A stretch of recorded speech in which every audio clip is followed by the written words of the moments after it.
Hello, and welcome to Telling Tales.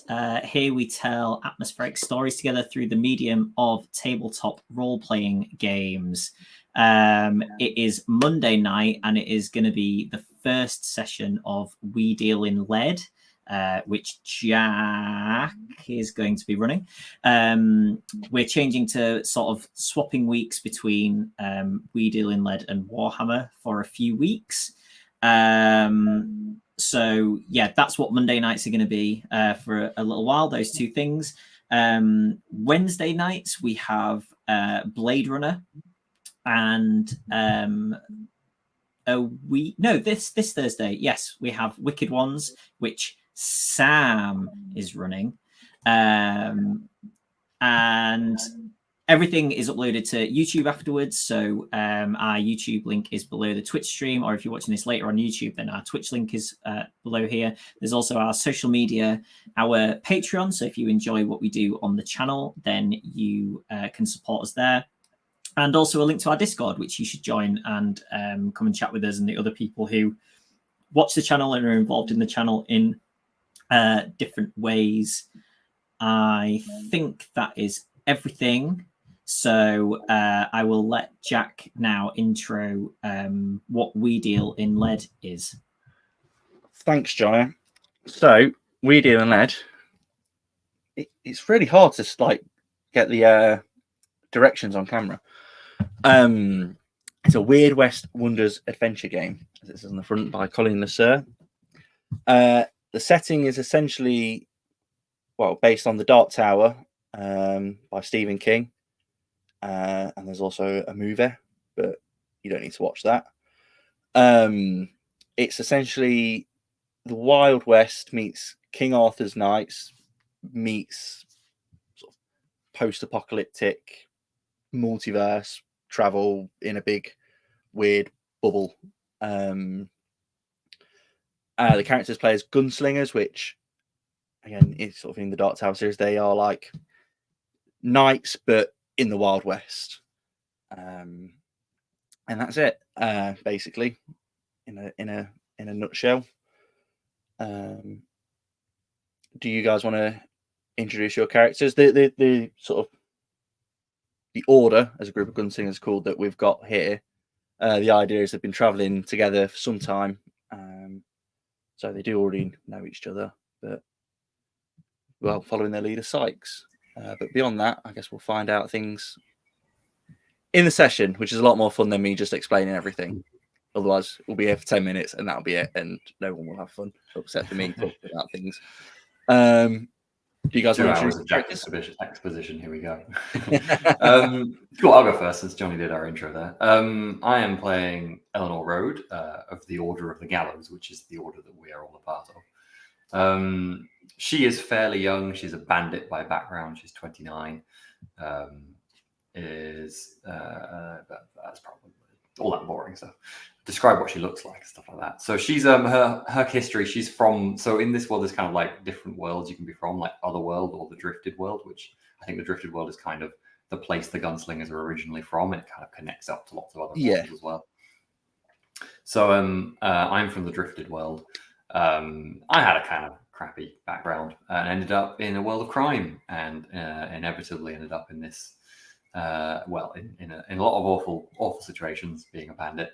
And I think previously, without a kind of previous group, there was something went really bad, and a character who might be introduced later, and I were the only ones who survived from a terrible incident in the gang, and I was badly injured. I lost my eye.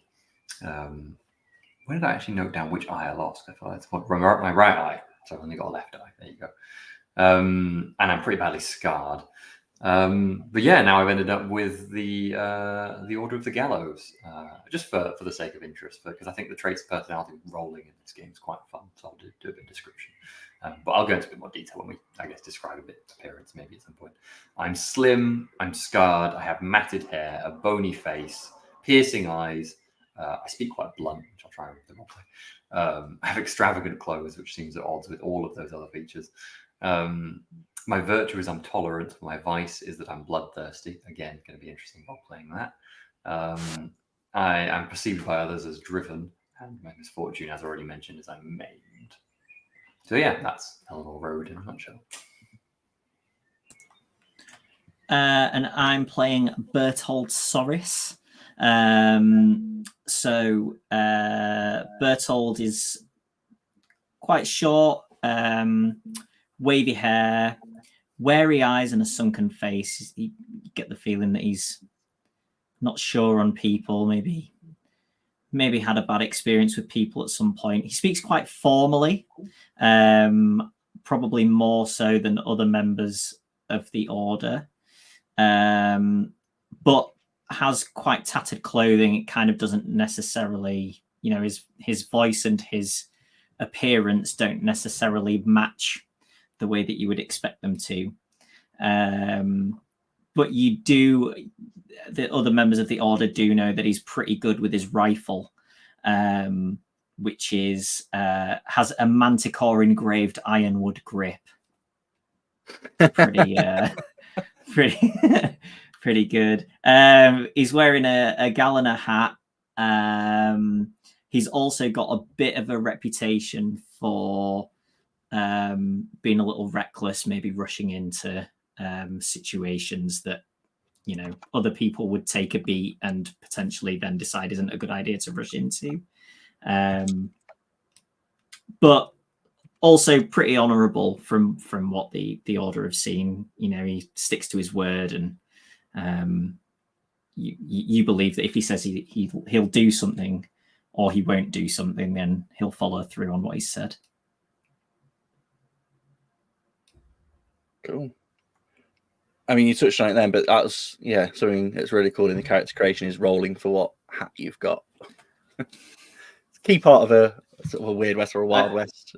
I should clarify my hat as well, then I suppose. So I have an Albion hat, which is a little bit like a bowler hat, and it is bright green. Also, I forgot to say, but Berthold does have like a bit of a scar around his neck. Nobody in the order, I don't think, is particularly 100% sure on where or what it's come from. Some people might have ideas, but I think quite compared to distinguishing anyway, feature. One scar is nothing compared to someone without, an eye. But And maybe many it begs other- more questions. If you've true. looked after yourself apart from this one thing, how has that one thing happened? That's probably. I feel like Eleanor just has many other scars as well. I feel like she's kind of parts of her are more scarred than not scarred at this point. Natural armor from all the scar tissue. That's how it works. Yeah, sure. Right. So, without much further ado, we'll get into it.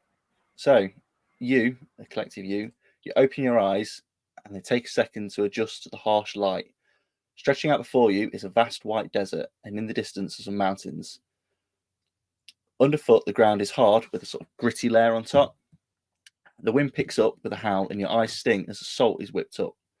In front of you stands a tall, gaunt figure in black, Sykes, the leader of your order.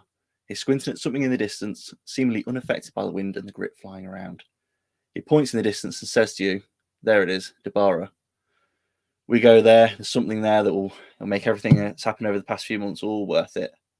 You look in the distance, and sure enough, you can see a small township nestled at the foot of the mountains. Rising from the ground, it looks to be the devices and machinery used for mining. So, essentially, you are in this vast white desert, been traveling for a couple of weeks, starting to run low on supplies, and you've basically been told, you go in there. This is about as much of the plan as you've been told. You're almost blindly following Sykes at the moment. I don't know if any of you guys have anything to say about that, in character or not. I might stand up, packing up what few belongings I've got, and then just walk up behind Sykes and go, "Sykes, look, I know we've got no choice but to follow. But what is the plan? Anything you could say." He says, "All you need to know is everything will be worth it when we get there and find what we need." Jeez, you've said this like 20 times. And I'll say it 20 times more. Yeah. Okay. Fine. Like I say, you don't have. I'm in charge here. You follow I my go like lead, this. and everything will be sorted. I go like this and then go pack up my stuff again without saying anything else. I think when he says, I'm in charge here, I'm going to mumble. That's been going really well so far. He overhears it. What was that? Something to say? Nothing, Mr. Sykes. Just Because we could just, put you back where we found you. quite just preparing my rifle for the road ahead. Good idea. And I presume with that, you pack up your belongings and make your way to the town. As you approach the town, you realise quite quickly that it has been long abandoned. Even the spiders and the rats have left this place. It's essentially almost mummified. Harsh It's desert. fair to say there's an amount of disappointment disappointed reaction. Maybe I don't directly say anything to Sykes at this point. Yeah, I think any hope clear of, disappointment. even scrounging provisions is probably quickly dashed when you get there, and doors won't even be squeaking because they've basically fell off the hinges. Can I gauge whether Sykes expected this, or is this unexpected by looking at his face? He's pretty sort of stoic. He's not giving a lot away. But could I make a roll to try and detect? I just like to throw in opportunities for rolls early on. It's fine if you want to say that. We'll go with a heart roll. Show people how to roll. D20. What am I doing then, Jack? So a D20 against your appropriate ability score, which is heart in this case. If you roll equal or under the score, you succeed. Okay, cool. So basically a higher score is better because you're looking to roll under. I have heart 11, so slightly better than evens, or with equal, it's a bit better than that, I suppose. May I also roll, Jack? Go on then. I have an 8 in heart. I rolled a 16, so I fail. I rolled a 7. Hey. He doesn't seem, beyond you not being able to, you can read his face and he doesn't seem disappointed, if that makes sense. Okay. He's not disappointed. So, I'll say everything as you expected here, Mr. Sykes. No, this, Debaria, it was, left a long time ago when the mines ran dry, which is where we need to head now. Mines dry, town abandoned. What are we looking for? You'll know it when we see it. Okay, fine. God. And you look sort of down the street, and you can see that the path leads to the mines. I might kind of just weave in and out that buildings a little bit while I'm passing by, just in case. I'm not really concertedly looking. I'm just, poking like any crates like that passing by and like looking into any shelves and stuff, but not taking long over it for walking on. Okay, well, with that, because rolling dice is fun, and there are tables in the book. Ooh. Let's go and log on it. Jack, how many of us are there in the group currently here? It's basically been whittled down to just you three and a donkey. Oh, okay. Right, okay. I imagine the donkey probably looks really sick as well, doesn't it? Just like skin and bones. We haven't bothered eating the donkey because the donkey would make no good meals. Here we go. So there is like an excursion generator in the book. So I'm going to pick Shack. That makes sense. Does someone want to roll a d6? Yeah, I'll roll since I was looking. A 4. Or you find a well-thumbed deck of cards which depicts forgotten royals. I'll take that. Yeah. Nice. I'll just pocket that for now. I'm guessing that doesn't take a slot, but I'll have a look. No, that's got to be a small thing. Yeah, deck of cards. So the mechanics in this is like slots. You have like weights, things that have weight slot, which is 0, 1, or 2 of your 12. Well, for me, it's 12. It depends on your stats, I think. Or is it 12 for everyone? I think it's 12 for everyone. 12 for everyone. You do get certain items, which like bandolier, which means your lead, so your bullets don't take up a slot. Yeah. And other things that can give you more slots, and then the donkey can carry stuff as well. Yeah, good. Cool. Okay, I will put my pack of cards in.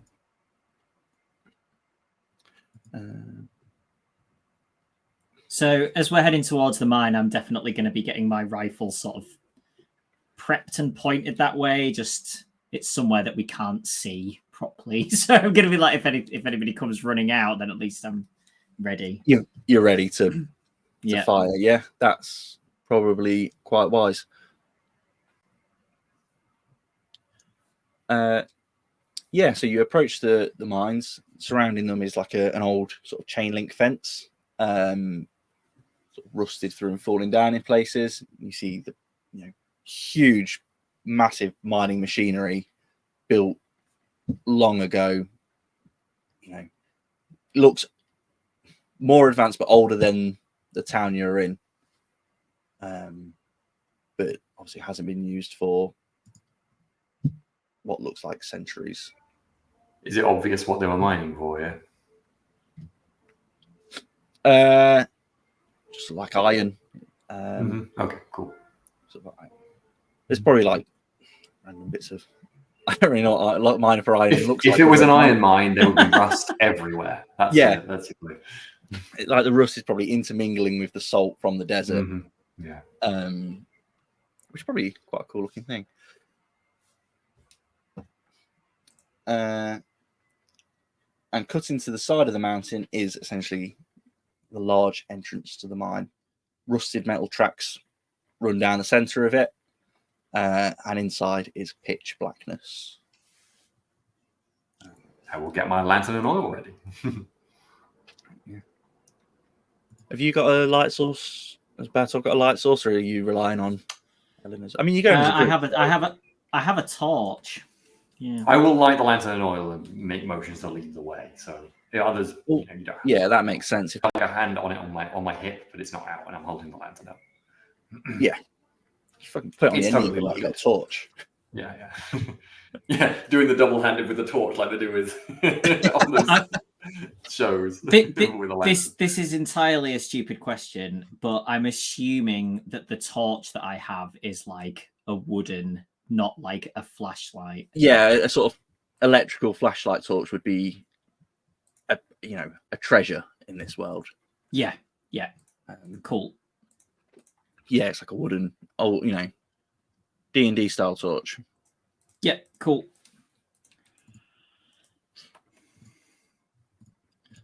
Sykes indicates that. Well, I suppose you're leading the way then, Eleanor. Sure.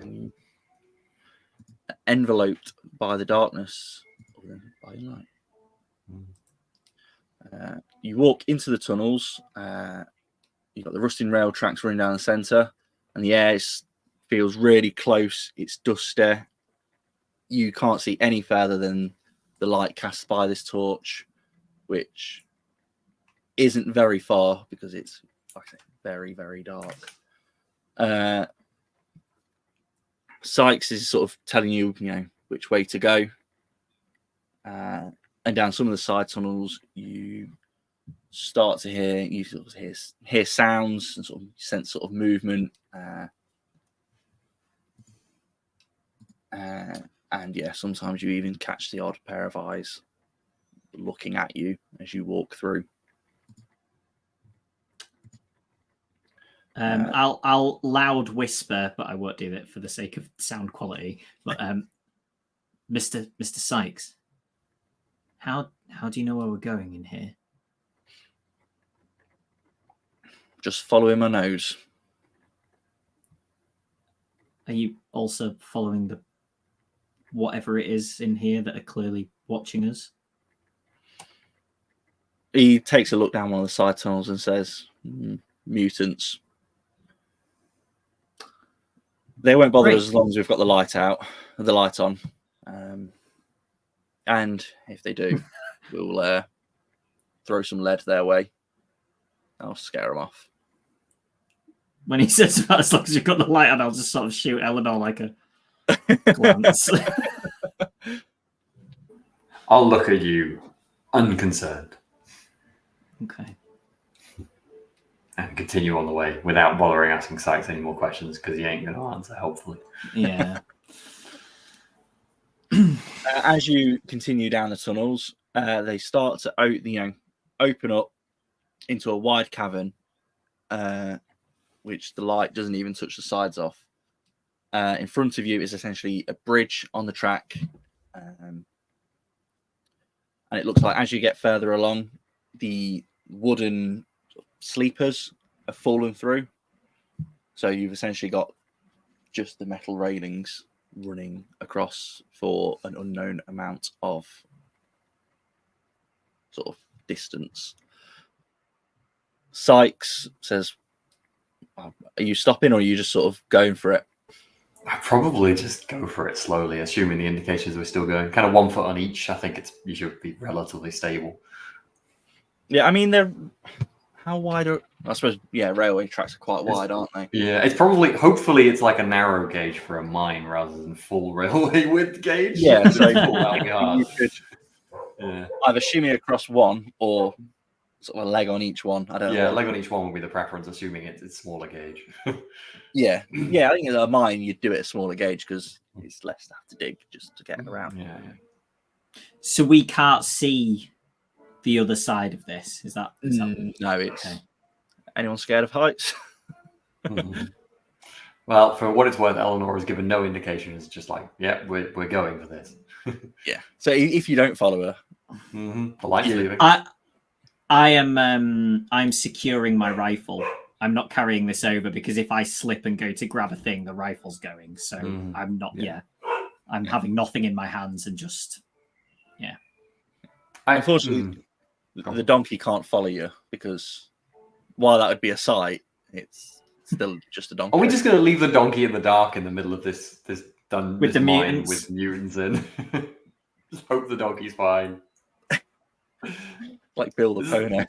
You gave us a donkey for 5 minutes, Jack. Do you know what I'll do? I will light my torch and secure it near the donkey in the hopes that just the ring of light will keep it protected. The track only has one way. So you secure it further down the track. If they won't come through the light, then unless they go across the metal bit, I guess. I see what you mean. Yeah. So they couldn't come. They'd assume there was something there at the tunnel. They wouldn't come that way. Yeah. Better than nothing.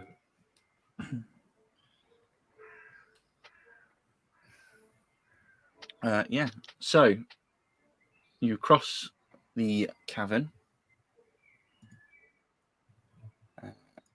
with little to no problem, seeing as you take your time and do it. Especially seeing as you secured all your stuff. Eventually, following Sykes' lead, you start to see a pink glow in the distance. Following it, you come to what looks like a carved stone door in the mine.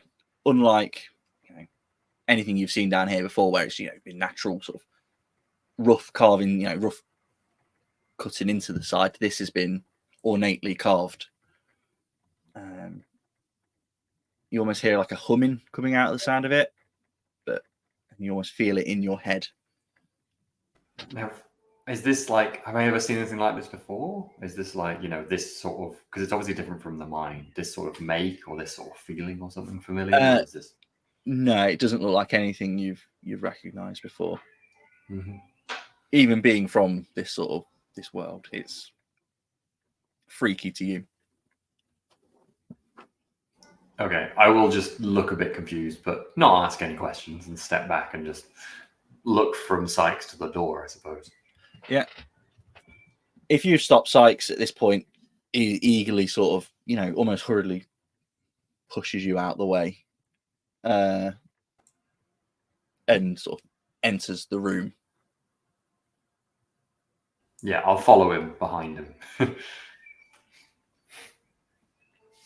You see him, in the room. You see a pedestal with like a pink orb on it. Behind the orb, well, all across the walls are elaborate carvings of Lovecraftian horrors. On the back wall, however, is a carving of a man. Above him, in an arc, are 13 gems of various colours. Each gem, I mean, is a single colour, not loads of rainbow gems. The centre one being black. Jack, so this... Sorry, you're in the middle of... No. Go for it. The door to this room, the stone door, that it just opened without any difficulty. Sorry, yeah, it was like a ornate stone doorway. Oh, a doorway. There was no door. Yeah. Sorry. Yeah. And there's gems sitting there, and they don't seem to have been touched in any way. No, it doesn't like they've been touched. They're sort of set into the wall in like an arc, but yeah, they don't look like they've been touched at all. Is Sykes heading towards them? No, he's got his attention firmly fixed on this pink glowing orb. Okay. I think I'm a bit less rushed and worried about it, but I'll still say this then. I'll say, wait, this place was here in the mine, but the gems, no one took them. Strange. He says, yeah, well... Yeah. You don't get a response from Sykes. You just sort of hear him saying under his breath, finally, after all this time, this is it. I'm looking around and not touching anything, but I'm looking at things closely. How much do you reckon we'll get for that, Mr. Sykes? He turns to you and says, get for it. This isn't a trinket just for selling. Come on, let's go. And he picks it up, sort of puts it in a bag. As soon as it's in the bag, the pink glow is obviously gone. The humming ceases, but you start to hear the howls of the mutants outside, pretty peeved that you've taken that. Says, that's why no one touched this stuff then. It's going to be fun. Yeah. Well, remember what I said about throwing some lead their way? About that time. Yeah, let's hurry. Yeah. You start to hurry, following Sykes' lead back out the way you came. He gets, starts running ahead of you in the light, essentially, and out of the side tunnel jumps 4. They look like they were people once, but, their skin is greying and falling off. They're rotting, it seems like. With a sort of gargle, they make towards you guys. Sykes sort of sees that you guys are sort of trapped between, these are between you and him, and almost with a sad look in his eye, carries on into the darkness. And with that, we get to some combat. Well, presumably these guys are going to attack. Entirely out of interest, Jack, is this before or after we've crossed the... This is before. Okay. So in that case, I would have my rifle out because I would only put it away to cross then. Yeah. So I am ready. That was just what I wanted to check. Yeah, I think it's safe to assume as you're running through these things, when you're not actively climbing over that thing, you're going to be ready to fire. Cool. Now I'll yell up the tunnel after him. Looking forward to grabbing that from your corpse, and then put down the lantern. The only response is your echo. Corpse. That's satisfying. I think, assuming we're in actions of combat, the first thing I'm going to have to do is put down this lantern, because otherwise I'm fighting with it in my hand. So I'm going to try and put it down in a way that the light is shining on it. Yeah. So, in terms of combat, gunslingers act before opponents unless surprised. I think these guys aren't quick enough. It's not like they're literally on top of you in terms of an ambush. So we'll go with you guys going first. And we were expecting them to appear anyway, weren't we? So. Yeah, you were on guard as you were running through. It's not like, oh, this is a nice stroll. Oh, mutants, you know. So can you remind us combat, Jack? Yes. So combat works. So if you're firing your gun, you roll on the shoot table, which is 2d6. I should probably get up. 2d6, and obviously what you roll has various effects. Some more d6. Mundane weapons, so anything that's not your sort of artifact guns, or an automatic hit, and then they do damage to your grit, which is sort of your 8 HP, but it's, you know, it's like it's your will, your luck, you know, what you need like to your stay. hope in Lord of the Rings, your like willpower to continue rather than literal health. Yeah, just because you get hit by a mundane weapon doesn't necessarily mean you've been stabbed or whatever, but obviously you're a bit weaker in that fight. So yeah, I mean, so on your turn you can move up to 40 feet and act once, attack, move again, or some other reasonable action. Yeah. So what do you guys want to do, and we'll sort it out. So yeah, he's putting down my lantern and switching to my gun is the first priority. I guess that will take my kind of I think that's an action. You're putting it down and swinging your gun round. If I can do that in one go, I'll do that. And yeah, doing both of those would be your sort of thing, I guess. I'll try and position myself so ideally I'm slightly behind Bertold since he's going to get the first shot.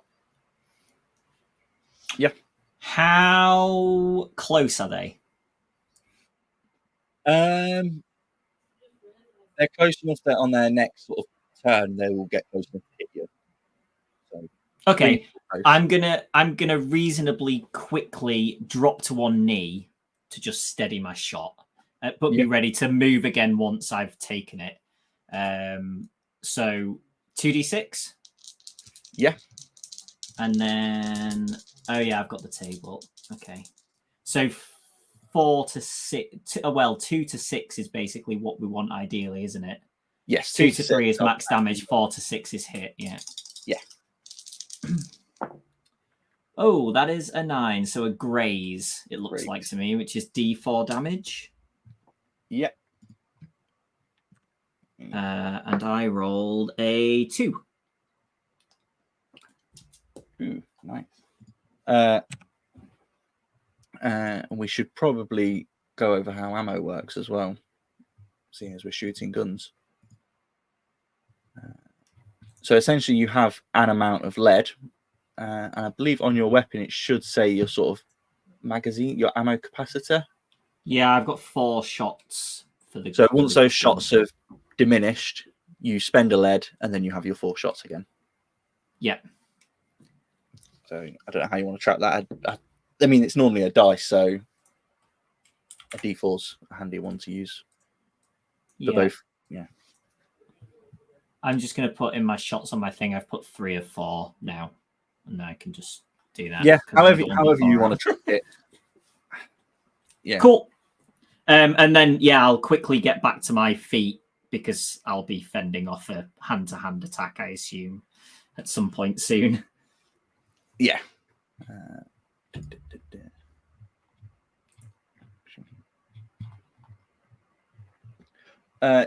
So it's 4 of these mutants sort of shambling towards you. The one that you just shot, Bertold, is going to take a swing at you, which is obviously some damage. So it's 3 damage. And then do you have any defense? You did. I don't think I do. Armor. I'm pretty sure none. you and me got no armor. Yeah, it was Justin who created armor. So does this affect my grit? Is that right? Yes, it goes down on your grit first. Okay. So I had 10, so I'm on 7 now. Mhm. Yeah, it's a deadly game. It'd be amazing to have a TPK in the very first combat of a story, wouldn't it? I found 2d6. Great. I finally found the sheet table. The other one actually attacks you, and so if more than one attack is on, 2 people attack one target, the high damage is the only one that does damage. Oh, okay. So the other one attacked you, but only did 1. So the 3 is the damage. Right. Okay. We'll go the So other it's not 2. quite as dreadful. I was thinking with 4 of them, I was like, I'm just gonna get pummeled in one round. It's not quite as bad.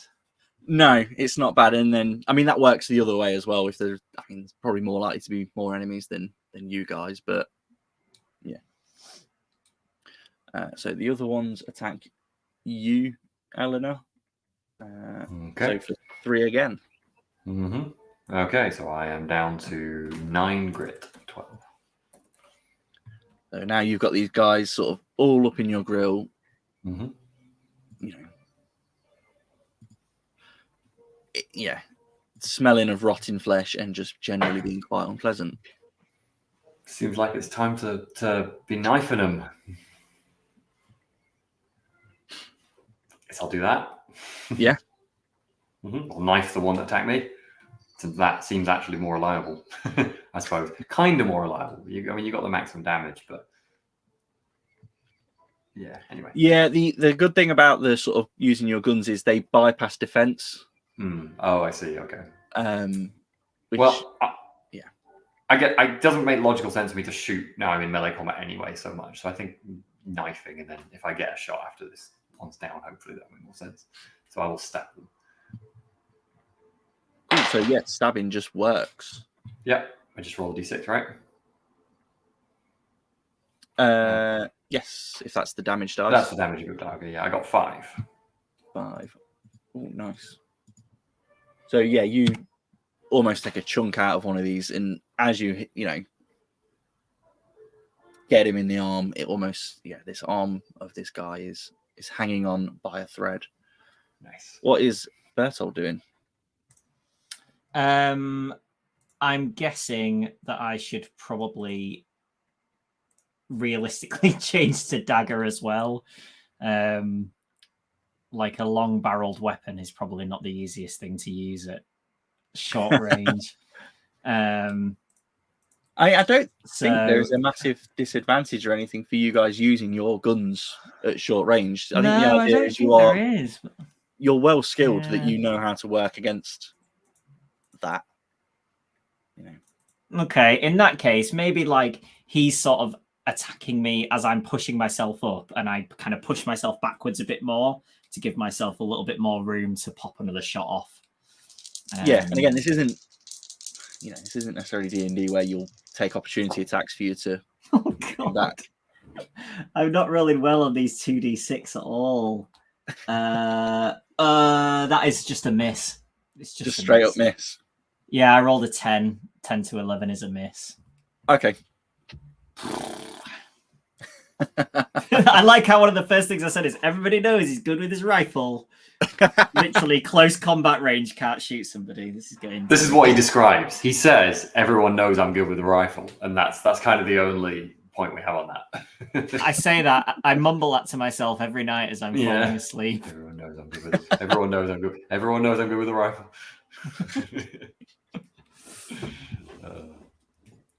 Is that both of us? Yeah. That is both of you. So for the sake of the move, I think if I get a good slash on him, I'm going to try and get back to see if I could get a shot off next round, if that makes logical sense. Hoping that he's been kind of thrown back by the stab. But because you said, the idea is everything sort of all the turns happen at the same time. So in fiction, the guy, well, when they attack you, say did it twice, and then after that you move ready, rather than you stab. Oh, they followed you. I'm kind of that makes sense. I'm kind of giving a narrative reason that I'm going to try and use my gun next round. Yeah. So we'll go for the same again, 2 on each, because you're both attacking and stuff. So, oh wow, that's 4 damage to both of you as these guys are clawing at you. Ow.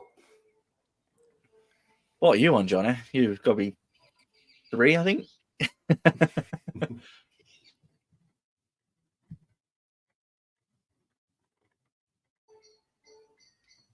I would like to try and use my special attack, Cry Pardon, with my repeater.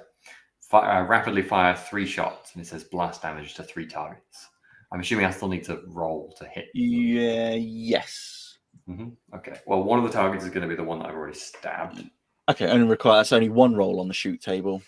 Okay. Oh god, that's kind of worse. Which, if I miss. yeah, like could be either really good or really bad. Yeah, I'm gonna try and shoot for the one that I stabbed, the one that Jonny grazed, and another one. Yeah, that makes sense. 2d6, and we're aiming to roll low. That's quite low. That's a 5. 5 is That's a hit. a hit. Yeah. So do I roll independent damage for each of them then, Jack? Yeah, because more dice is more fun. Yeah, exactly. That's okay. How it works everywhere. Okay, you tell me which one I'm shooting then of the 3, and I'll roll my dice. Okay, so shall we go for the one that Jonny grazed? Okay, that's a 5. 5. Yeah, you blast him away. Nice. Okay, and then to the next one. A 2. 2.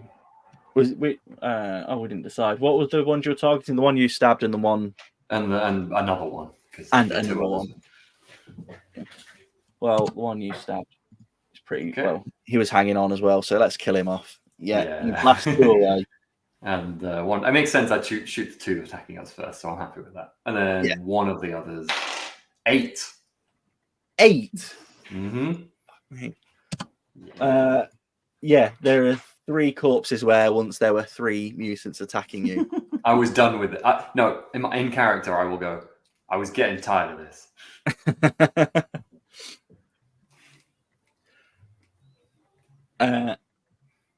What does it cost me to use a special attack? It's 1 fatigue.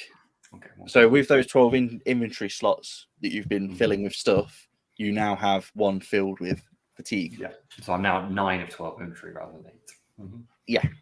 And then stuff happens when you're all the way up, fully fatigued, or full of inventory. The special attack's good, real good. When you hit, if you miss, that would felt not as good. So bad. Yeah.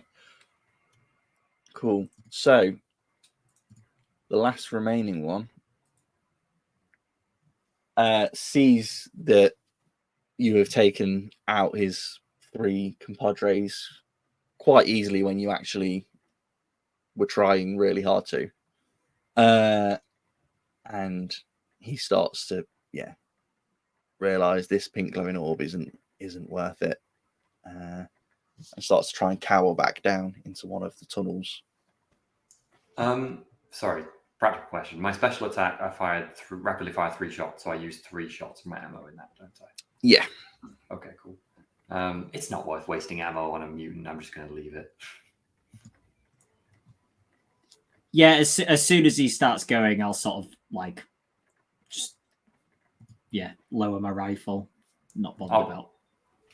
I'll probably just running off. Yeah, exactly.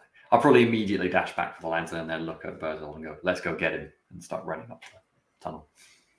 Yeah. Cool.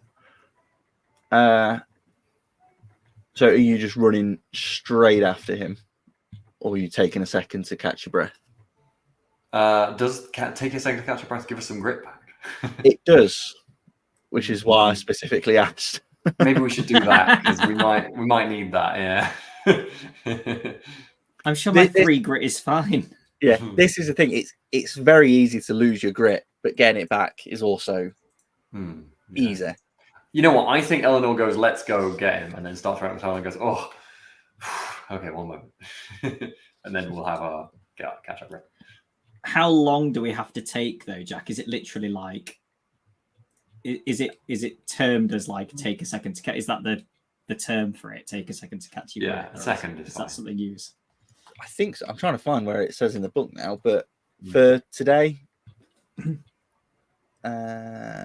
healing. There we go. Just obviously, Momentary rest and a drink of water restore grit, but leaves you exposed.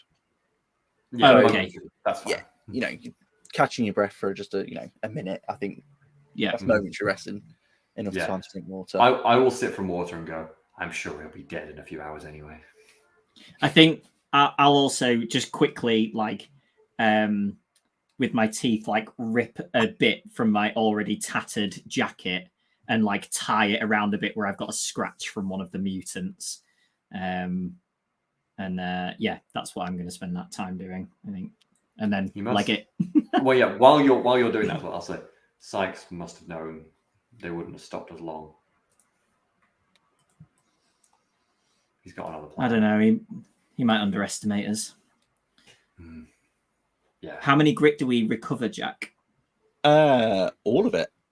I think. Oh, amazing. Sweet. Scores grit. Your grit is restored. Like I say, it's cool.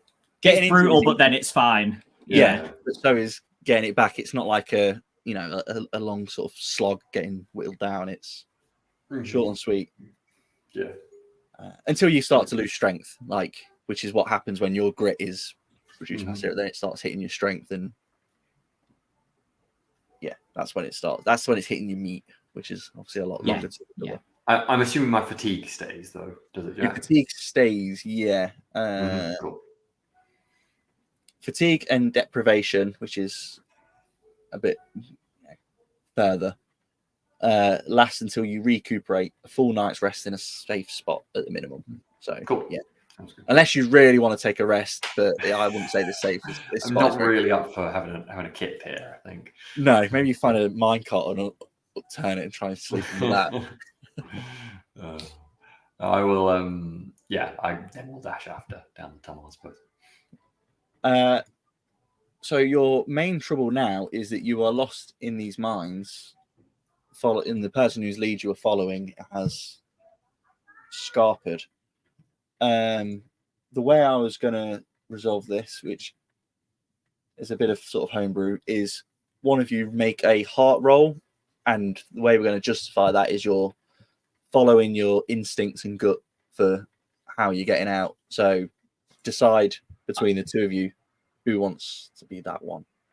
I think Eleanor's in front because she has the light, so I think it would make sense. Yeah, that makes sense. And also, Bertold has a lower heart, so it also makes sense. Okay, so 2d6, aiming to roll under my equal to or under my 11. That is a 3. That's definitely under. Success.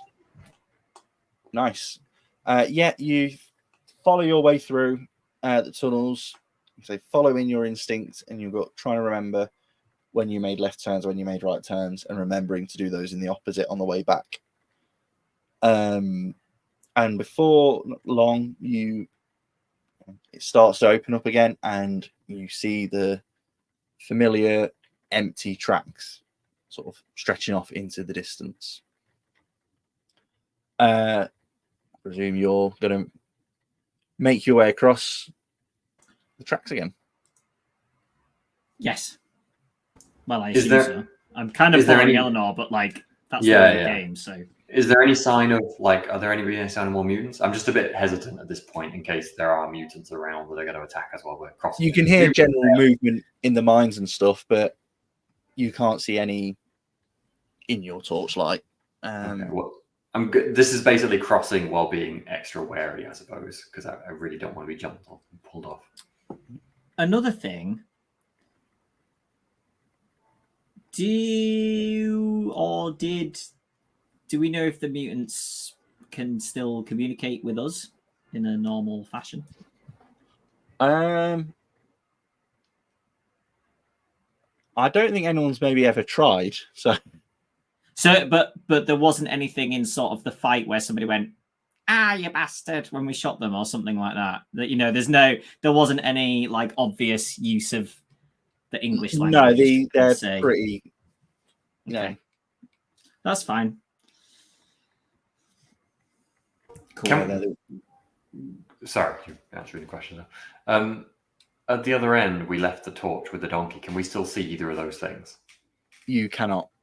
Okay, I'm not surprised. I'm just curious. No, it's Yeah. good question. Proceed cautiously, yeah, across this. The rails.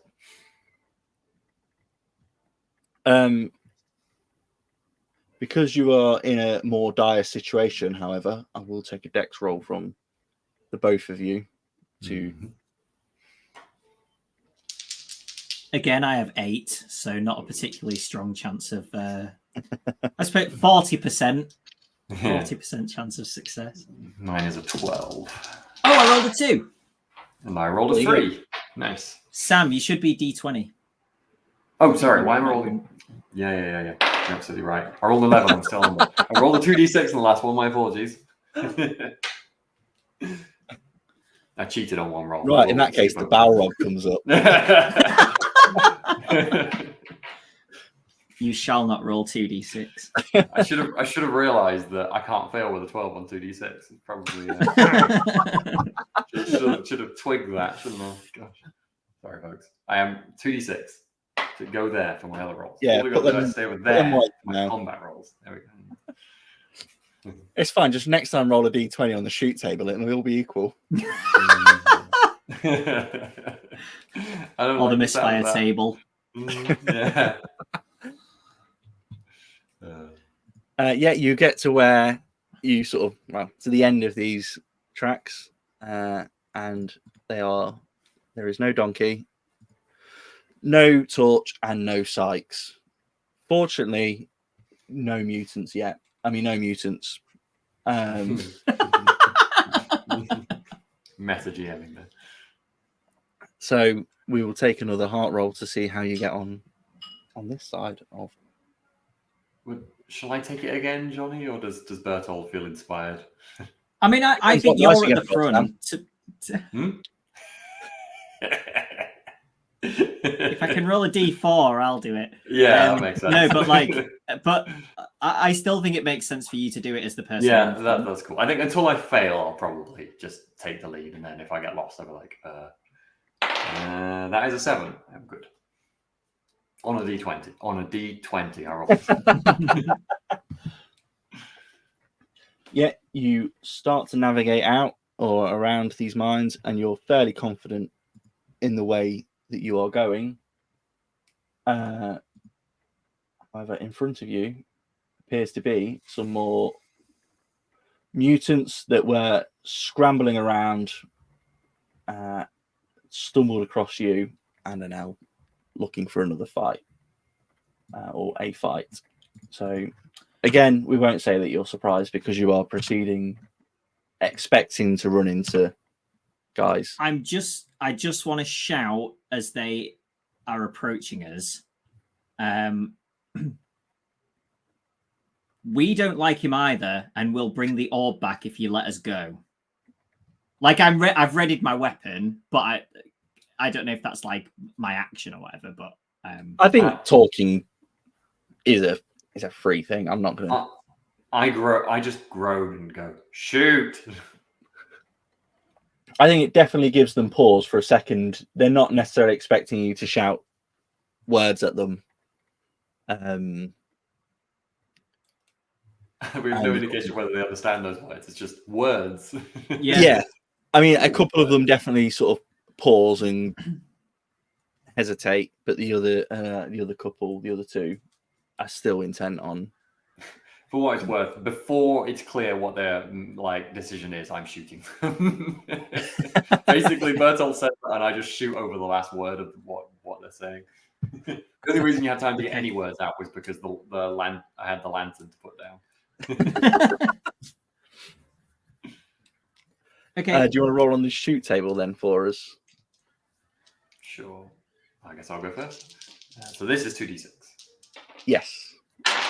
That is an 8, which isn't so good. I've lost the shoot table.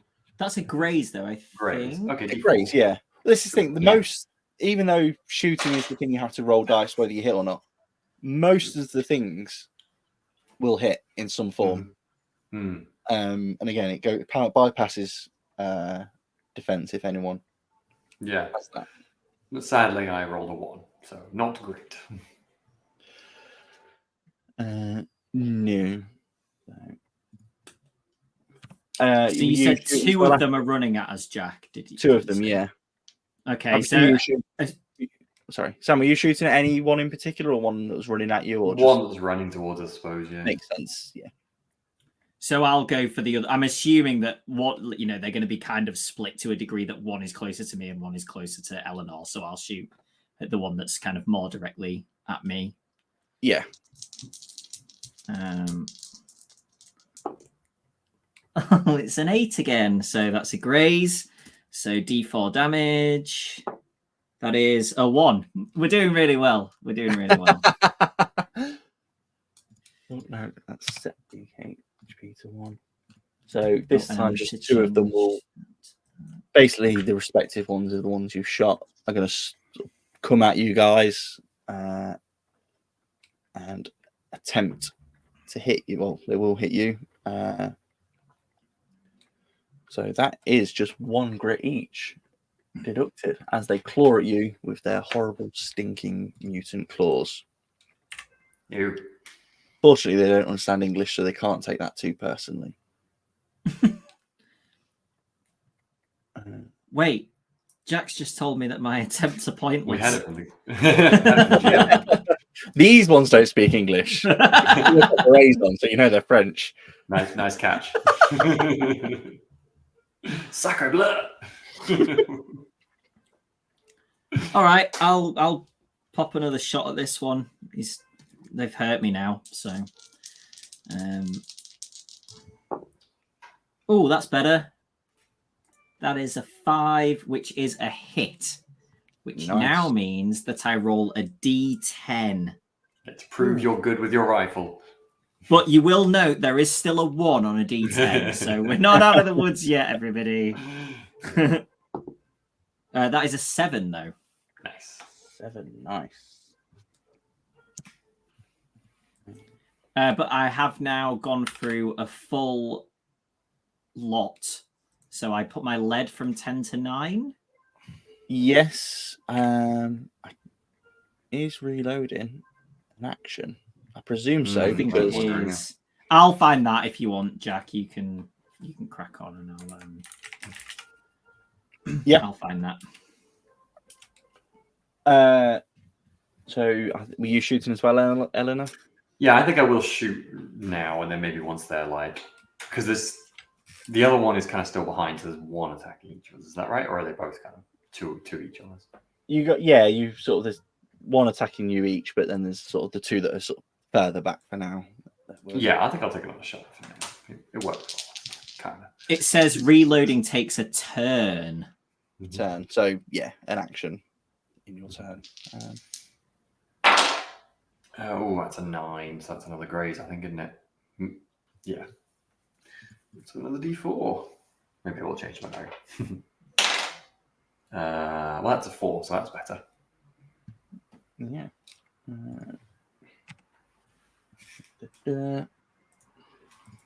So, yeah, you've got these 2 that are swinging at you. The other 2, seeing you guys fire at them, have decided, okay, yeah, even if we could understand this guy, we're still not going to be friends with him now. So, that's 2 grit against Bertold and 2 grit damage against, 1 against Eleanor.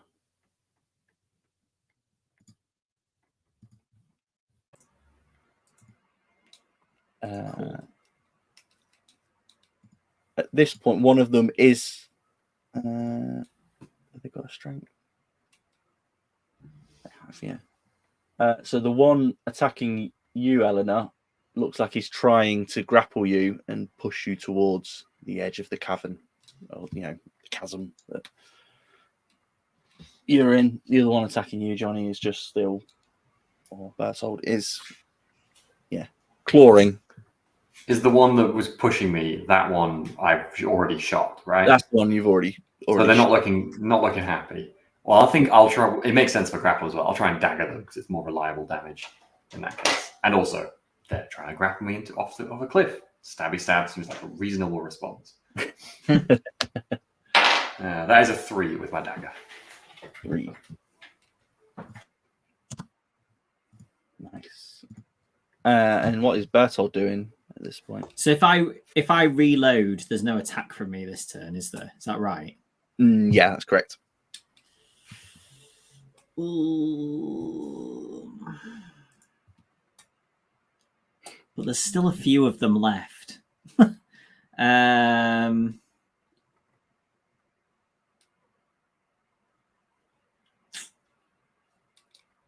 Have I seen Eleanor being sort of moved towards the edge as well? You can see that she's sort of in close combat with one, and one sort of, looks like he's potentially grappling rather than just clawing mindlessly. In that case, I might pull my dagger out and go for the one that's grappling Eleanor. I think. Okay. So that's just damage roll, isn't it? Yeah, like I say, if you both are attacking the same one, okay, so it's just 5 damage at this point on it. It doesn't add up, it's just, Yeah.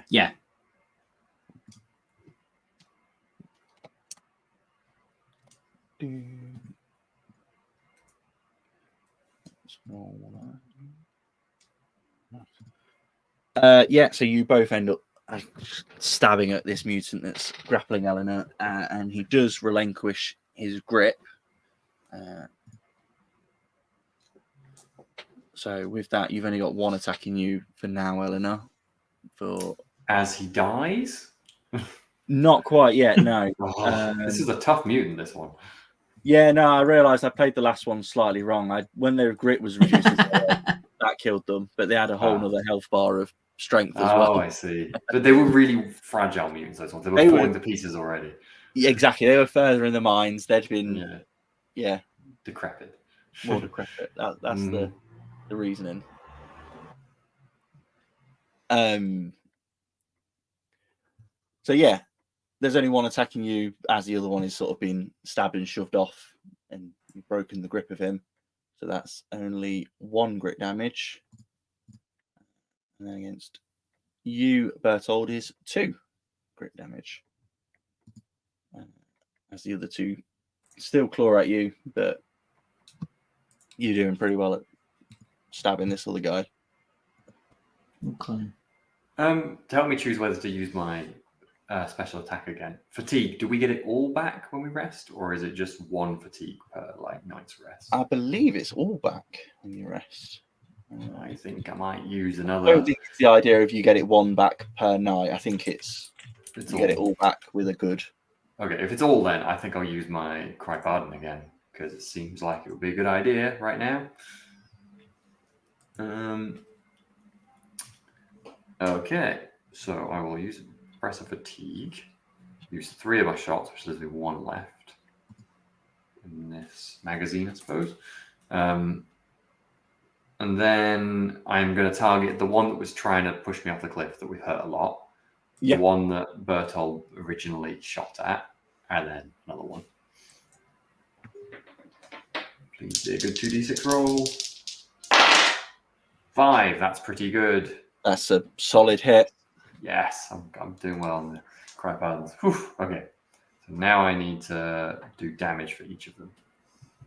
So we'll do them in order of... Shall I just tell you which ones? We'll do the one that's attacking me first. Okay, yeah. Or was attacking D8. 8! Perfect. You blow his head clean off. Yeah. That's in character. A 6 for the one that was attacking Jonny. Nice. He is beyond bloodied. And another one that was running towards us from behind. A 2. 2. He's not so bad. That's almost, I guess, not quite a bit more than a graze, but almost fits that one. I love the idea of the third guy behind saw the other 2 got annihilated. He just went, oh, that's not too bad. That probably passed through a bit of rotted flesh that was hanging off anyway. Yeah. So one you shoot in the he has a hole where his face used to be. The other one you've taken a solid shot into the sort of chest. There's a chunk of him missing. But yeah, the other one is more of a clip. Still damage and still good, but not as dire as what's happened to the others. I'll just say, damn mutants, as I'm shooting them to bits. And did you no, you weren't reloading, were you, Bertold? You were still yet. I am going to reload this turn. Yeah. I provided good cover. I figure with I've kind of got covering fire from Eleanor, so that's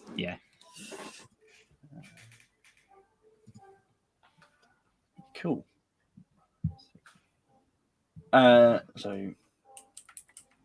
that guy's gone. You have one left attacking you, Eleanor, which we're going to say is he's attacking from diminish, seeing as you've took massive chunks out of him, which means he rolls damage twice and takes the lower of the two results. Nice. And two more still attacking you, Bertold, while you're trying to reload. So, that's 2 on Eleanor, 4 on Bertold.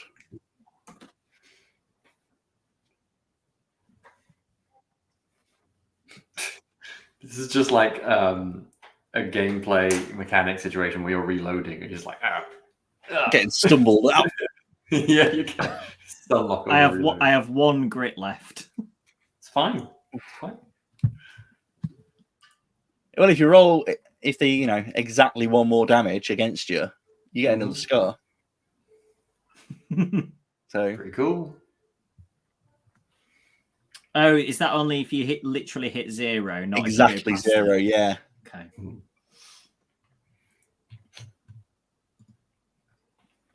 Well, shooting time. Stop blasting. The one that's attacking me. I'll shoot one now, I guess.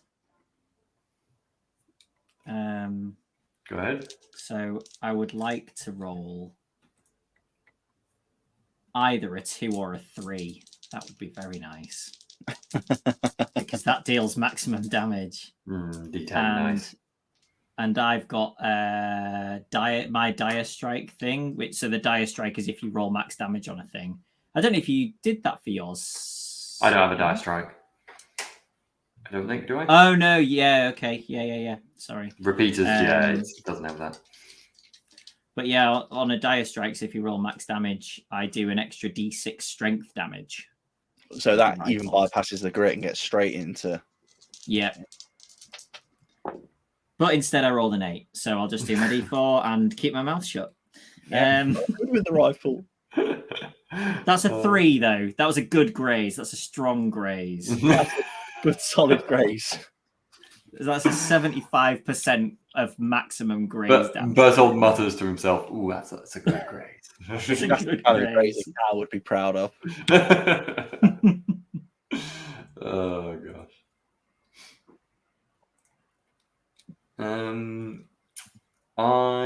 The one attacking me, Jack, it's kind of on its last legs. Yeah. I kind of want to finish it off, though, to be fair.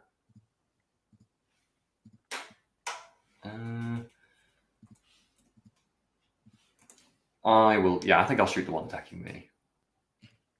Oh, no, if I knife the one attacking me, and then save my last shot. He's on his last legs and a knife. Yeah, damage. Knife is better. Let's knife this dude. It's kind of like, it's a weird thing with the mechanics where it's like guaranteed lower damage or next guaranteed much higher damage. So I'll just stab this dude to get him out of the way. Explicitly giving you numbers, this guy. I mean, you could still not kill him, but. So what I'm trying to do is I'm trying to just stab him and sweep him aside at the same time to draw my gun up to shoot the ones that Bertold's fighting. Yeah, that's cool. And I roll a 3, which hopefully is enough. That is more than enough. Yes. Draw. Well, get your knife out. I think as you're shooting, you've sort of somehow gripping your knife or. Yeah, it's quite a small gun, a repeater, isn't it? So I can imagine I'm almost just holding the knife and resting the other part on my hand. Yeah.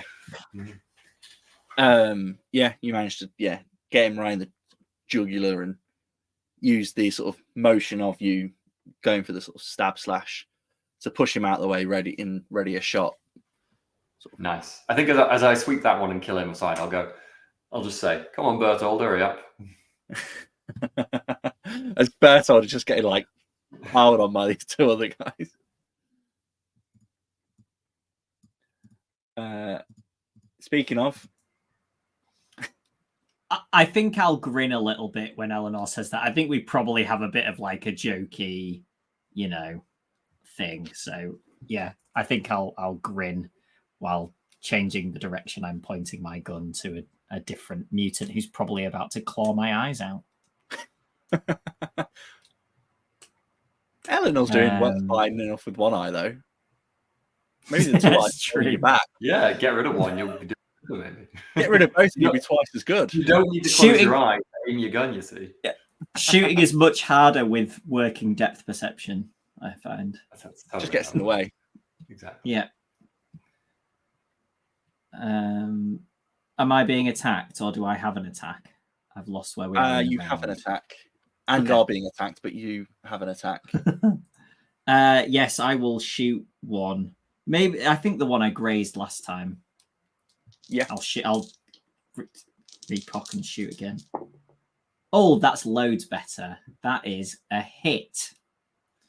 So that's going to do D10 damage.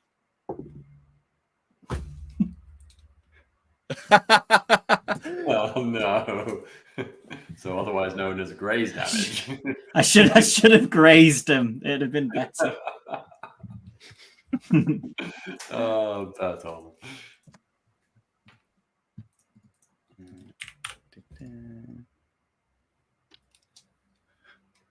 Okay, well, I mean, you're in luck. So this guy, he has been grazed enough, and again with a hiss, he starts to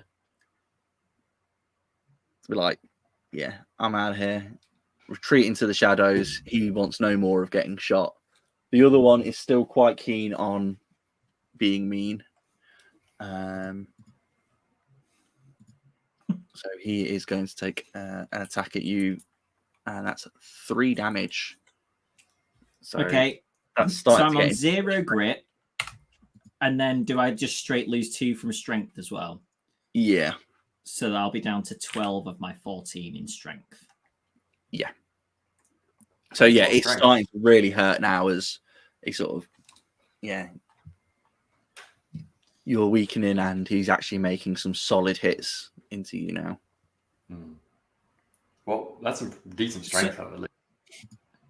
So with this, once reduced to 0 grit, additional damage reduces strength and triggers critical damage. So do I now have to do a roll under strength to avoid critical damage? I believe so, from that hit. Okay. Is that before the damage, I'm assuming? After? Oh, I rolled a 1, so I'm fine. Perfect. Just so resilient. Critical damage is bad, everybody. Critical damage is bad.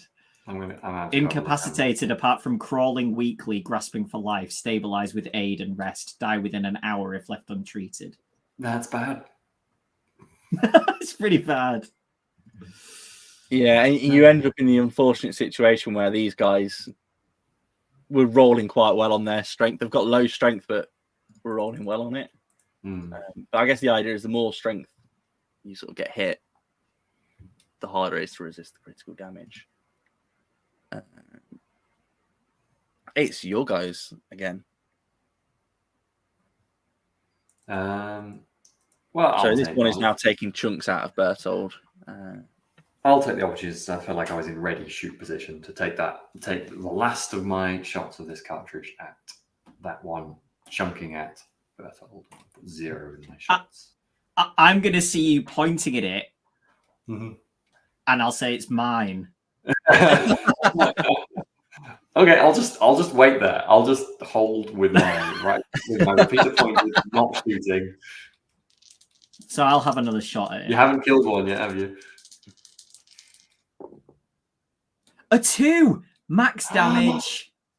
Perfect. Plus happened. D6 strength It's damage, happened. which is a 3 direct strength damage plus 10 normal damage. That's gotta be dead. That's gotta be dead. Oh yeah, I mean that's all of his grit gone anyway, and then straight into critical. And I think you. Where do you think you're going to shoot him? In a solid gut shot, or you played Red Dead Redemption 2, where you get close with a rifle and sort of go under the chin? That's a pretty cool one. I think I probably waited until it went for a chomp and then straight in the mouth. Yeah. Like I think I had myself in a position where it thought that I was like maybe backed against something. But I had a little bit more to give, so when it came in, I just dropped back and eat lead. Anyone, Berthold? I just like the image. Yeah, you fall sort of, maybe you just sort of drop almost to a knee. Get it? Yeah. Gun there. The muscle, sort of almost muffled gunshot, and then the back of his head just explodes outwards. And is there one left still? No, that was the last one. So that's a good final nice. full stop on this. Nice. These guys are.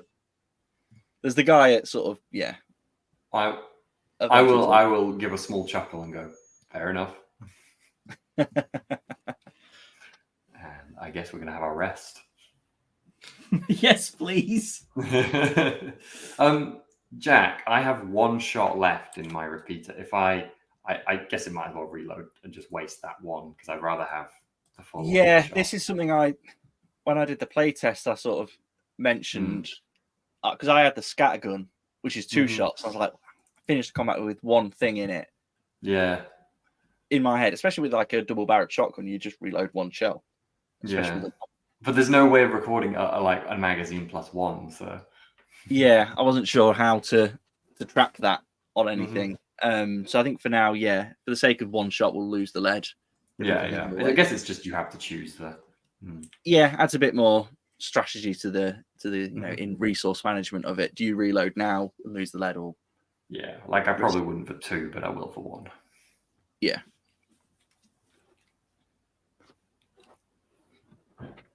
Cool. So what happens with my strength now, Jack? Is that like a sleep fix? Yeah, that's a longer recuperation on that. Your grit comes So if back, I make a roll on strength now, I go on the lower number. Yeah. Perfect. Thank you. I might just nod to Berthold quickly and go, "You're all right. You're bleeding." I guess that's why there's 2 squares on the character sheet for each ability score. Yeah, that makes sense. God, that's how I was using it. Yeah. Thought of everything.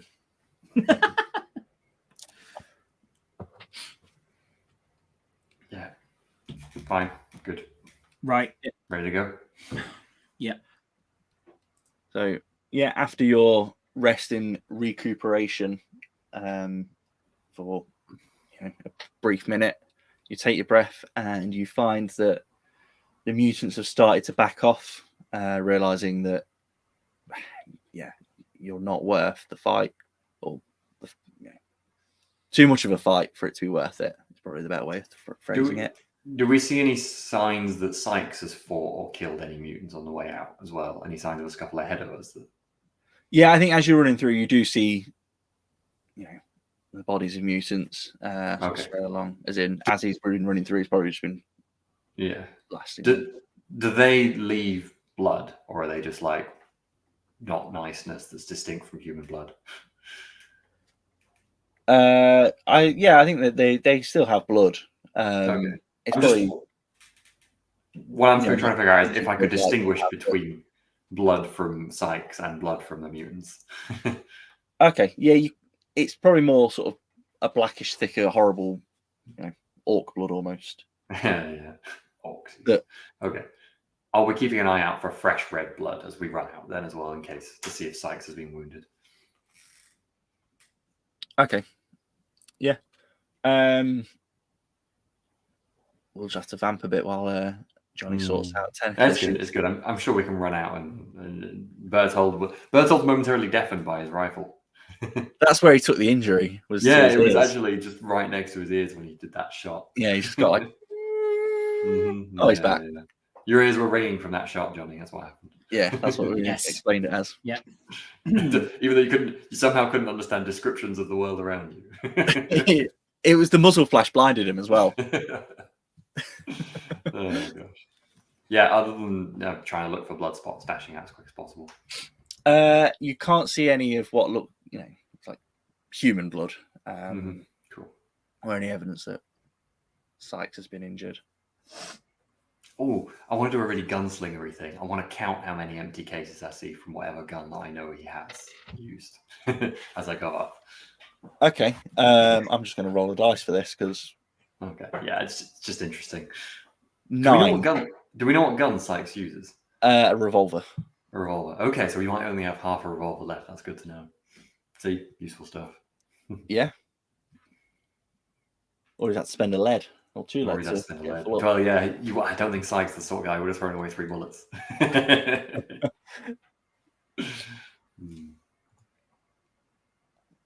Yeah. So you emerge, blinking into the light, out of the mines, the entrance.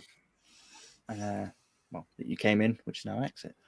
In front of you, you see Sykes stood there with his bag, which contains the orb that is apparently so important, along with. So they're not greying in the same way the mutants were. They almost look human, but a closer look on them, just there's something off about them. In a crowd or walking past them, they would pass. But yeah, there's definitely something off-putting. But even more off-putting is the 2 other guys stood with him. One with the head of a vulture, and one with the head of a rat. And these aren't masks. These are a guy with the head of a vulture, scaled up for a human, and a guy with a head of a rat scaled up for a human. Not normal, I'm guessing. We don't see rat head people every day. No, there is talk of them, but they are sort of known to be sort of, what does it say here? Yeah, sort of agents of chaos, sort of, Gunslingers are on the side of order. These guys are on the side of chaos. Okay. The baddies. Not what you'd be like. Oh yeah, they're really good innkeepers. They make great. Yeah. Hummus. Oh, Sykes has found us some new friends. No, Yeah. these Not that sort. Got it. Okay. Yeah. Are they standing there with weapons out? Oh yeah, they're armed with the grey guys, the Greykin. They're armed with clubs. You see these guys have got sort of sabers on their belts, and the one with the vulture head sort of turns to the one with the rat face in a gravelly voice and says, "I told you they'd make it out. You owe me that drink." Sykes cuts in and says, "Well, of course they made it out. They're capable folks. That's why I ran with them. It is a shame it had to end this way." And you see him draw his pistol. Anyone want to say out to him before? I've literally walked out with my rifle basically single-handed against my shoulder. And as I see him draw a weapon, I'm just going to drop it and drop to a knee and take a shot. Yeah, I'm also doing exactly the same and aiming my shot as soon as I get a chance shooting at Sykes. Okay. We'll do a... won't quite say it's a proper duel between gunslingers just yet for this one, but we'll do if one of you guys want to do a dex roll to see if you guys act first. One of the 2 of us make a dex. Yeah, I think I'll go if you want, because you've been making a lot of the other sort of What's your rolly dex? rolls. It's not the best, Sam. My dex is 12. It's my best stat. Doesn't matter, does it? I could do Doesn't that. matter. Okay. I rolled precisely my dex. So that's good fine, job. right? yeah, equal to or under. So you guys go first.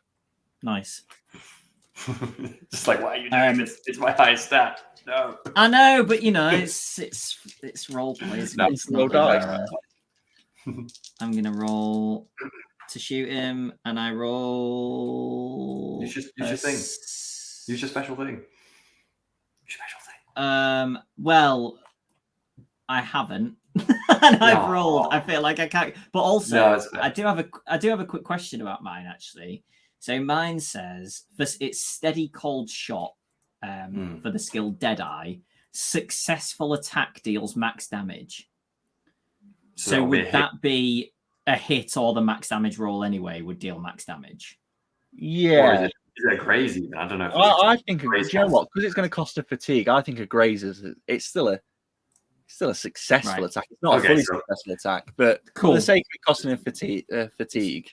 So 9 and under is max damage. That's so good. You should use that. Cool. You should start. Well, I should have done because I rolled a graze, but I didn't. So I'll roll my d4. Very honourable. Maybe throw him off balance. That is a 4 though, so not bad. And who was that against? Sykes. I didn't. Yeah, I wanted to be sure, but I figured that would be the case. Yeah. He's the only one who's drawn a weapon on us so far. Mm-hmm. And he left us for dead in there, and I mean, he's definitely the first target. So. Yeah, exactly. He never answered any of my questions. Oh, that's so annoying. He killed your curiosity. Exactly. Well, I'm going to use my special attack cry pardon again. I'm going to max out my fatigue. What's the word? Stamina. Yeah, stamina. That's the one. Which is 3 shots, which is convenient because there's 3 of them. Come on, please hit. Sorry, no, there's about 6 of these grey guys, and then 2 of the. Oh. And then the vulture, then the rat guy. There's 3 I'm really worried about. Yeah. Sykes, the grey, and the animal people are definitely the sort of more leaders. Yeah, the other grey dudes are there. No, that's not a good roll. Well, that's a 9, which is, I mean, it could be worse, I suppose. Okay. D4. Where's my dice gone? There it is. So we'll do Sykes D4. Well, that's a 4, which is all right. And then the bird-headed one. Yeah. 2. And then the rat-headed one. 1. Better than nothing. And that's 3 shots. It's better than nothing. Yeah. Exactly. Oh, why did I put so many enemies? Because now I've got to roll dice for them.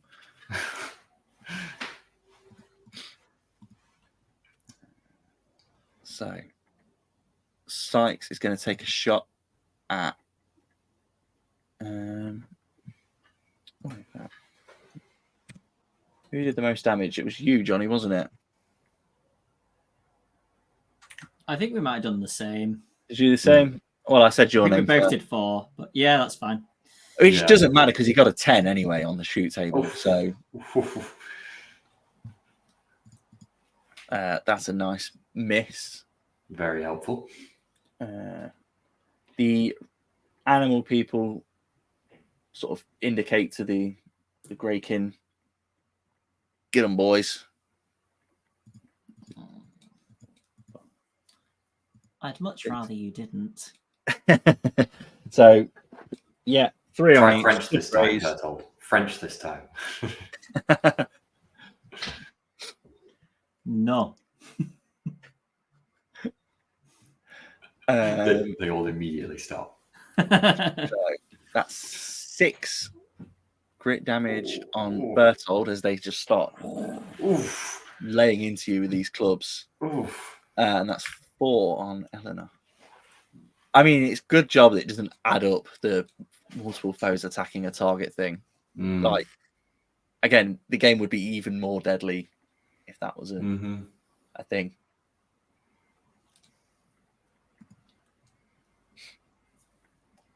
What do you guys want to do in response to this? In a roleplay sense, it just doesn't make sense to be able to shoot out of loads of these dudes attacking you, does it? I mean, you can shoot one of them, but it wouldn't make sense to be able to shoot someone else. Not positioning, I guess. You could shuffle a bit. I guess I could run. Yeah, I could try and get back and shoot. Yeah. With that, I can guess do yeah, that? you are getting battered, but you might be able to sort of Yeah, I mean, I want to try and shoot Sykes again, but like logically, yeah, okay. I'm trying to like move back. I'm trying to get back from this lot and just beat them back and take a shot when I get the chance. That's my plan. Shoot at Sykes 2d6. 8. Damn it. Graze. Mm-hmm. That's a 1. Damn it. Ooh. Well, it makes sense that I would mostly miss in this circumstance, to be fair. what is Bertold doing? Mostly worrying.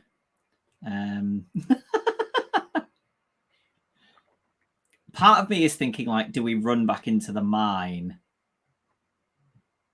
and hope that they go away?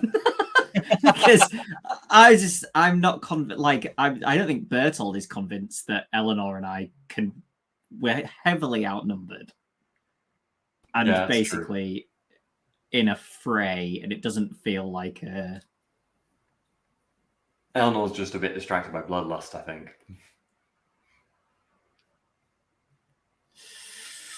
Ooh.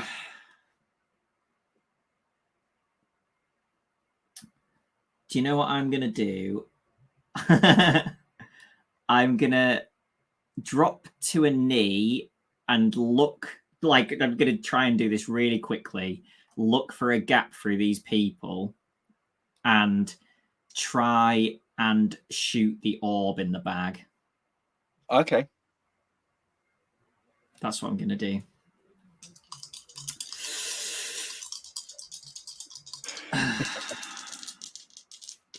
If we're not getting out of here, at least you're not getting your shiny orb. I have rolled a 6, which is a hit. That's good. So I felt like a Graves roll it- wouldn't have done it, but a hit probably will. I'll roll a d10. See how much HP damage the orb takes. 1. I mean, it's an orb, right? It's an orb. Don't get it. Okay. Yeah, so as these guys are hitting you with clubs and it is looking very dire, you manage to, you see Sykes and you think, well, instead of taking a shot at him, you aim for the bag containing the orb. Your bullet strikes true and there's a massive sort of crack, blinding pink light, and we'll end the session there, I think. Amazing. I feel like you shortcutted that, didn't you, Johnny? I've got no idea. I was like, I don't know what we do here. So that's fun. Yeah, Well, to be fair, I I felt like it was the last stand was my perception, so that was fun. I just thought, at least if I die, I can die pissing him off, which is probably. Yeah. we weren't supposed to get ourselves out of that, were we, Jack? Did Johnny do that? I mean, I wasn't expecting someone to shoot at the magic ominous pink orb, but amazing. Yeah, I really like that. That is fun. It's a good ending. And it nice. Gives a nice cliffhanger as well. It does. And what happens when the smoke clears is they're all really angry at you, and everyone my orb.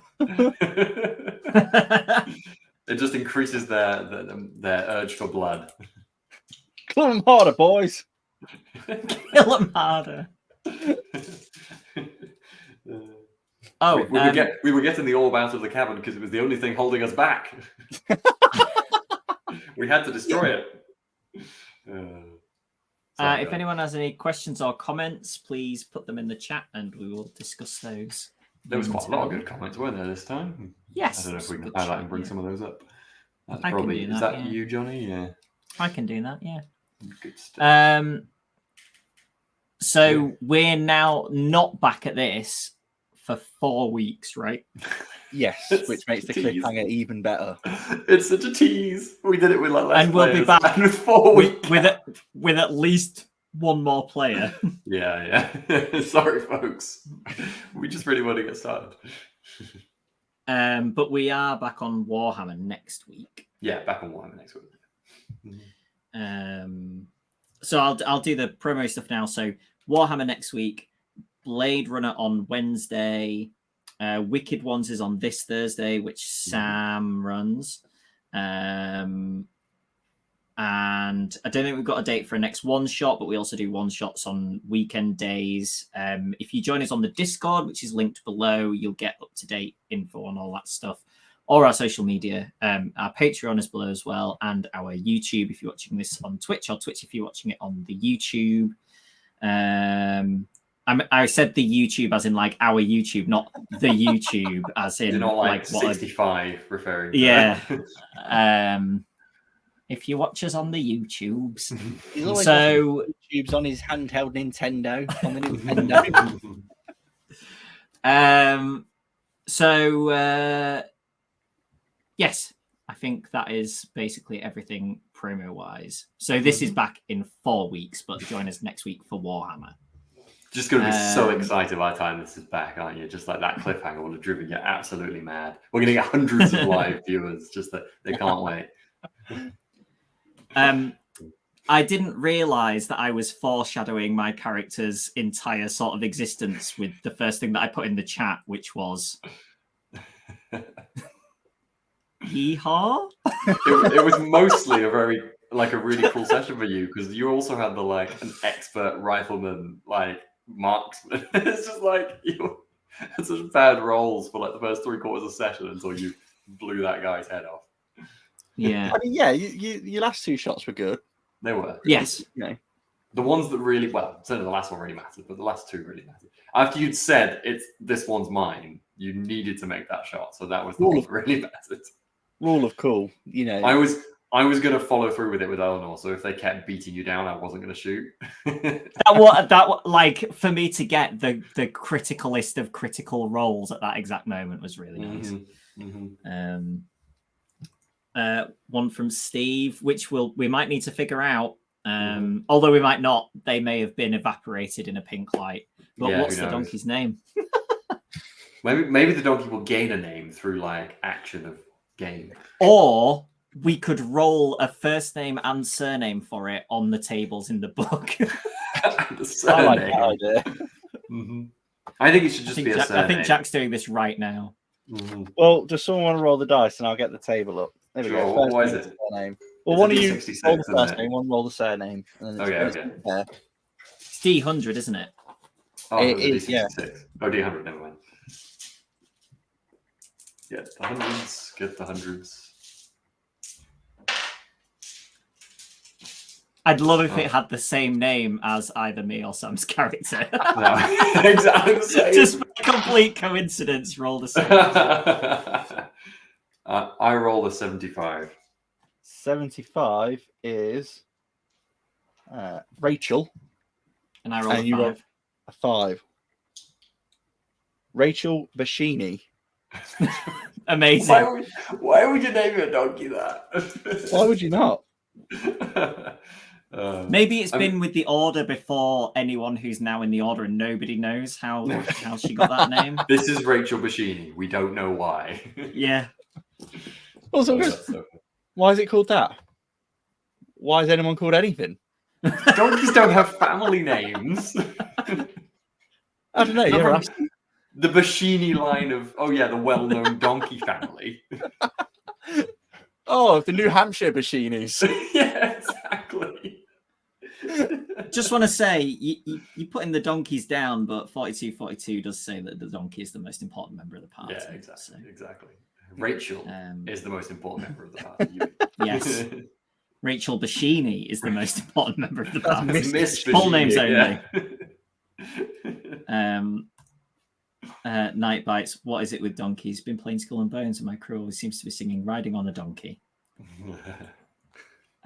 Then suggestions that Night Bites sings that song for us.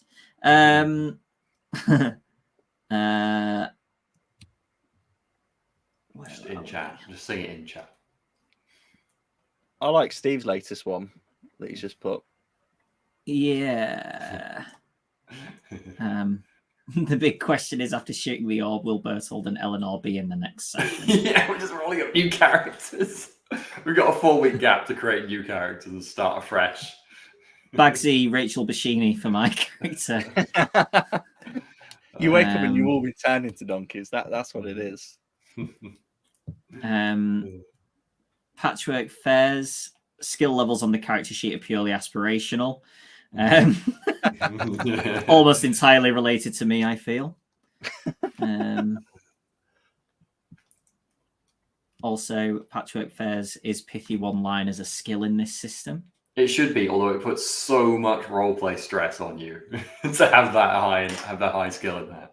I'm sure there's got to be a system where it is a mechanic. You know what this needs? It needs a table to roll for pithy one-liners at the end of it. Yeah, the trouble is, a good one-liner makes sense. Yeah, it has to be seen appropriate, but you can have context-based. It's there would be a lot of tables, but it would be worth it. That could be a whole supplement in itself. the whole book. Led one-liner Pithy one-liner, just expansion for Weeded and Led. I think I might have to make this. And I think the final one from Steve, which is in relation to me suggesting that we might have a conversation with them. The mutants wait for the gunslingers to leave. Yeah. Those people weren't very nice.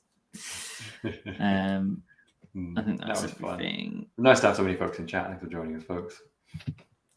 Steve has said the donkey's better with a rifle. Oh.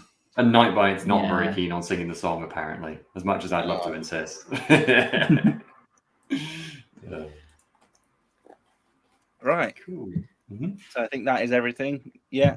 So like I said, 4 weeks' time for more Weedy and Lead. So that's 6th of May.